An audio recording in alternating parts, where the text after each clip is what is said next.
బాబా దగ్గరికి వెళ్దాం. అన్ని సమస్య తీరిపోతాయి. రండి నాయనా. నేను అడిగింది తీసుకొచ్చారా నాయనా? తీసుకొచ్చాను బాబా, తీసుకోండి.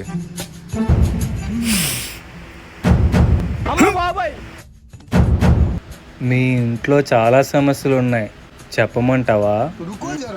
సమస్యలా? చెప్పండి బాబా. మీ ఇంట్లో అక్రమ సంబంధం నడుస్తుంది నీ పక్కింటి వాడితో. నీకు పుట్టిన పిల్లలు నీ వాళ్ళు కాదు, తెలుసా ఆ విషయం నీకు? ఇవన్నీ మీకెలా తెలిసిపోయాయి బాబా?